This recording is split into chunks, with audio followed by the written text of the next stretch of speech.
ರೇಣುಕಾಸ್ವಾಮಿ ಕೊಲೆ ಪ್ರಕರಣದಲ್ಲಿ ಜೈಲು ವಾಸಿಯಾಗಿರುವಂತಹ ನಟ ದರ್ಶನ್ಗೆ ಸಂಬಂಧಪಟ್ಟ ಹಾಗೆ ಒಂದು ಬ್ರೇಕಿಂಗ್ ನ್ಯೂಸ್ ಬರ್ತಾ ಇದೆ, ನೋಡೋಣ. ನಟ ದರ್ಶನ್ ಪ್ರಕರಣದಲ್ಲಿ ಮತ್ತೊಬ್ಬ ನಟನ ಸಾಕ್ಷ್ಯವನ್ನ ಈಗ ಕಲೆ ಹಾಕಿದ್ದಾರೆ. ಯಶಸ್ ಸೂರ್ಯ ಹೇಳಿಕೆಯನ್ನ ಪೊಲೀಸರು ದಾಖಲಿಸಿದ್ದಾರೆ.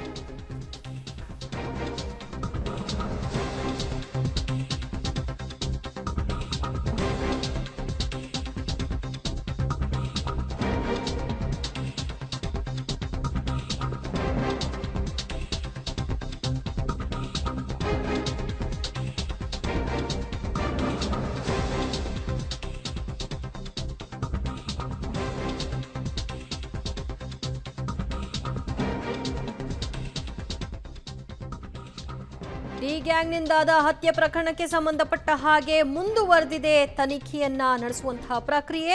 ಇದೀಗ ನಟ ದರ್ಶನ್ ಪ್ರಕರಣದಲ್ಲಿ ಮತ್ತೊಬ್ಬ ನಟನ ಸಾಕ್ಷ್ಯವನ್ನ ಕಲೆ ಹಾಕಿದ್ದಾರೆ. ಕೊಲೆ ಪ್ರಕರಣ ಸಂಬಂಧ ಮತ್ತೊಬ್ಬ ನಟನ ಹೇಳಿಕೆಯನ್ನ ದಾಖಲಿಸಿದ್ದಾರೆ. ಸಿಆರ್ಪಿಸಿ 164 ಅಡಿಯಲ್ಲಿ ಹೇಳಿಕೆಯನ್ನ ಕಲೆ ಹಾಕಿದ್ದಾರೆ. ನಟ ಯಶಸ್ ಸೂರ್ಯ ಹೇಳಿಕೆಯನ್ನ ಇದೀಗ ಪೊಲೀಸರು ಪಡ್ಕೊಂಡಿದ್ದಾರೆ. ರೇಣುಕಾಸ್ವಾಮಿ ಕೊಲೆ ಸಂಬಂಧವಾಗಿ ಯಶಸ್ ಸೂರ್ಯ ಅವರ ವಿಚಾರಣೆಯನ್ನು ಕೂಡ ನಡೆಸಲಾಗಿತ್ತು. ಸ್ಟೋನಿ ಬ್ರೋಕ್ ರೆಸ್ಟೋರೆಂಟ್ನಲ್ಲಿ ಪಾರ್ಟಿಯಲ್ಲಿ ಯಾರೆಲ್ಲ ಭಾಗಿಯಾಗಿದ್ರು ಅವರೆಲ್ಲರ ಹೇಳಿಕೆಗಳನ್ನ ಪಡ್ಕೊಂಡಿದ್ರು. ಇದೀಗ ನಟ ಯಶಸ್ ಸೂರ್ಯ ಅವರ ಸರ್ದಿ. ನಟ ದರ್ಶನ್ ಮತ್ತು ಪ್ರದೋಷ್, ವಿನಯ್, ಚಿಕ್ಕಣ್ಣ ಸೇರಿದಂತೆ ಹಲವರು ಆ ದಿನ ಸ್ಟೋನಿ ಬ್ರೋಕ್ನಲ್ಲಿ ಪಾರ್ಟಿ ನಡೆಸಿದ್ರು. ಅವರೆಲ್ಲರ ಹೇಳಿಕೆಯನ್ನ ಪಡ್ಕೊಂಡಿದ್ರು. ಇವತ್ತು ಯಶಸ್ ಸೂರ್ಯ ಅವರ ಹೇಳಿಕೆಯನ್ನ ಜಡ್ಜ್ ಮುಂದೆ ದಾಖಲು ಮಾಡಿದ್ದಾರೆ.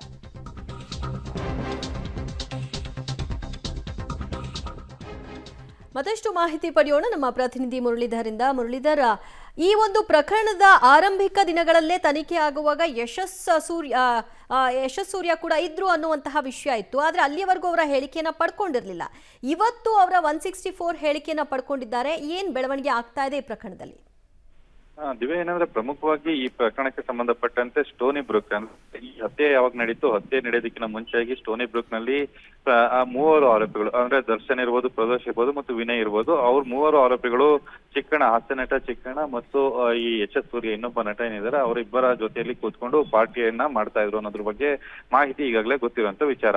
ಅದಕ್ಕೆ ಸಂಬಂಧಪಟ್ಟಂತೆ ಈಗಾಗಲೇ ಪೊಲೀಸರು ಹೇಳಿಕೆಗಳನ್ನ ದಾಖಲು ಮಾಡ್ಕೊಂಡಿದ್ರು. ಹೇಳಿಕೆಗಳನ್ನ ದಾಖಲು ಮಾಡ್ಕೊಂಡ ನಂತರ ಆ ದಿನದಲ್ಲಿ ಯಾವ್ಯಾವ ಘಟನೆಗಳು ನಡೀತು, ಜೊತೆಗೆ ಅದಕ್ಕೆ ಪ್ರಮುಖ ಕಾರಣಗಳೇನು, ಜೊತೆಗೆ ಅದರ ವಿಚಾರವಾಗಿ ನಿಮಗೆ ತಿಳಿದಿರುವಂತ ಮಾಹಿತಿಗಳೇನು, ಎಲ್ಲದ್ರ ಬಗ್ಗೆನೂ ಕೂಡ ಮಾಹಿತಿಗಳನ್ನ ಕಲೆ ಹಾಕ್ಲಿಕ್ಕೆ ಆ ನೋಟಿಸ್ ಅನ್ನ ಕೊಟ್ಟಿರ್ತಾರೆ. ನೋಟಿಸ್ ಅನ್ನ ಕೊಟ್ಟು ನೋಟಿಸ್ ಆದ ಬಳಿಕ ಪೊಲೀಸರ ಮುಂದೆ ಹೇಳಿಕೆ ಆಯ್ತು. ಹೇಳಿಕೆ ಆದ ಬಳಿಕ ಆ ಹೇಳಿಕೆಯನ್ನ ಮತ್ತೊಂದಿಷ್ಟು ಬಲಪಡಿಸುವ ಹಿನ್ನೆಲೆಯಲ್ಲಿ ನ್ಯಾಯಾಧೀಶರ ಮುಂದೆ 164 ಅಡಿಯಲ್ಲಿ ಹೇಳಿಕೆಯನ್ನ ದಾಖಲನ್ನ ಮಾಡ್ಕೊಂಡಿರುವಂತದ್ದು.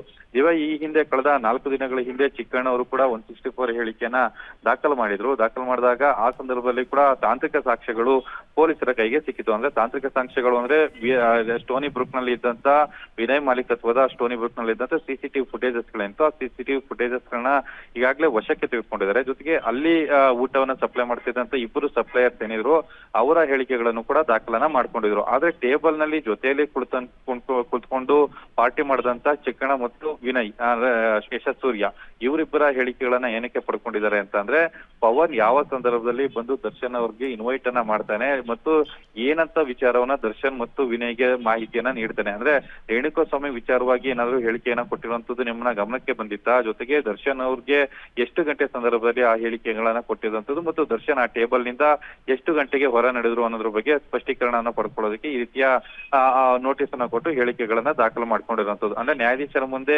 ಹೇಳಿಕೆಗಳನ್ನ ದಾಖಲು ಮಾಡ್ಕೊಂಡು ಸಾಕ್ಷ್ಯವನ್ನ ಮತ್ತೊಂದಿಷ್ಟು ಬಲಪಡಿಸುವ ಹಿನ್ನೆಲೆಯಲ್ಲಿ ಈ ರೀತಿಯ ಕೆಲಸಗಳನ್ನ ಪೊಲೀಸರು ಮಾಡಿರುವಂತದ್ದು. ದಿವ್ಯಾ, ಯಶಸ್ ಸೂರ್ಯ ಅವ್ರನ್ನ ವಿಟ್ನೆಸ್ ಆಗಿ ಪರಿಗಣಿಸಿದ್ದಾರಾ ಹಾಗಾದ್ರೆ? ಹೌದು ದಿವ್ಯಾ, ಯಾಕಂದ್ರೆ ಅವರನ್ನ ಐ ವಿಟ್ನೆಸ್ ಅಂತ ಹೇಳಿ ಪರಿಗಣಿಸಿರುವಂತದ್ದು. ಐ ವಿಟ್ನೆಸ್ ಅಂದ್ರೆ ಸ್ಟೋನಿ ಬ್ರೂಕ್ ನಿಂದ ಹೋಗುವಂತ ಸಂದರ್ಭ ಯಾವ ಸಂದರ್ಭದಲ್ಲಿ ಪವನ್ ಸರಿಸುಮಾರು ಪೊಲೀಸ್ ಇನ್ವೆಸ್ಟಿಗೇಷನ್ ಮಾಹಿತಿ ಪ್ರಕಾರ ಮತ್ತು ತಾಂತ್ರಿಕ ಸಾಕ್ಷ್ಯಗಳ ಪ್ರಕಾರ 1:45 2 ಗಂಟೆ ಆಸುಪಾಸಿನಲ್ಲಿ ಸ್ಟೋನಿ ಬ್ರೂಕ್ಗೆ ಪವನ್ ಬರ್ತಾನೆ. ಪವನ್ ಬಂದು ರೇಣುಕಾಸ್ವಾಮಿಯನ್ನ ಚಿತ್ರದುರ್ಗದಿಂದ ಕರ್ಕೊಂಡು ಬಂದಿದೀವಿ ಅಂತೇಳಿ ಮಾಹಿತಿಯನ್ನ ನೀಡುವಂತದ್ದು. ಮಾಹಿತಿಯನ್ನ ನೀಡಿ 20-25 ನಿಮಿಷಗಳ ಆದ ಬಳಿಕ ಅಲ್ಲಿಂದ ದರ್ಶನ್, ಪ್ರದೋಷ್ ಮತ್ತು ವಿನಯ್ 3 ಜನನು ಕೂಡ ಎದ್ದು ಹೊರಡ್ತಾರೆ. ಎದ್ದು ಹೊರಡೋ ಸಂದರ್ಭದಲ್ಲಿ ಕೂಡ CCTV ಫುಟೇಜ್ಗಳು ರೆಕಾರ್ಡ್ ಆಗಿರುವಂತದ್ದು. ಆ ಸಂದರ್ಭದಲ್ಲಿ ಅದೇ ಟೇಬಲ್ ನಲ್ಲಿ ಇದ್ದಂತ ಚಿಕ್ಕಣ್ಣ ಮತ್ತು ಯಶಸ್ ಸೂರ್ಯ ಇವರಿಬ್ಬರಿಗೆ ಯಾವ ಮಾಹಿತಿಗಳು ಇತ್ತು, ಜೊತೆಗೆ ದರ್ಶನ್ ನಿಮ್ಗೆ ಏನು ವಿಚಾರವನ್ನ ಹೇಳಿ ಅಲ್ಲಿಂದ ಹೊರ ನಡೆದ್ರು, ಜೊತೆಗೆ ಎಲ್ಲಿಗೆ ಹೋಗ್ತಾ ಇದೀನಿ ಅಂತ ಹೇಳಿ ಏನಾದ್ರು ಮಾಹಿತಿಯನ್ನ ಕೊಟ್ಟಿದ್ರ, ಈ ಎಲ್ಲಾದ್ರ ಬಗ್ಗೆನೂ ಕೂಡ ತಿಳ್ಕೊಳ್ಳೋ ಪ್ರಯತ್ನವನ್ನ ಮಾಡಿದ್ರು. ಅದೇ ರೀತಿಯಲ್ಲಿ ಪವನ್ ಬಂದಿರುವಂತ ವಿಚಾರ ಇರ್ಬೋದು. ಅದಾದ ನಂತರ ಸರಿಸುಮಾರು 20-25 ನಿಮಿಷಗಳ ಅಂತರದಲ್ಲಿ ಮತ್ತೆ ದರ್ಶನ್, ಪ್ರದೋಷ್, ವಿನಯ್ 3 ಜನನು ಕೂಡ ಅಲ್ಲಿಂದ ಹೊರ ನಡೆದಿರುವಂತ ವಿಚಾರ, ಈ ಎಲ್ಲದಕ್ಕೂ ಕೂಡ ಪೂರಕವಾಗಿ ಹೇಳಿಕೆಗಳನ್ನ ದಾಖಲನ್ನ ಮಾಡ್ಕೊಂಡಿದ್ದಾರೆ. ಅಂದ್ರೆ ಕ್ರೈಮ್ ನಡೆಯೋದಕ್ಕಿಂತ ಮುಂಚಿತವಾಗಿ ನಡೆದಂತ ಘಟನಾವಳಿಗಳ ಚಿತ್ರೀಕರಣವನ್ನ ಇಲ್ಲಿ ಮಾಡಿರುವಂತದ್ದು. ದಿವ್ಯಾ, ಥ್ಯಾಂಕ್ ಯು ಮುರಳಿ ನಿಮ್ಮೆಲ್ಲ ಮಾಹಿತಿಗೆ.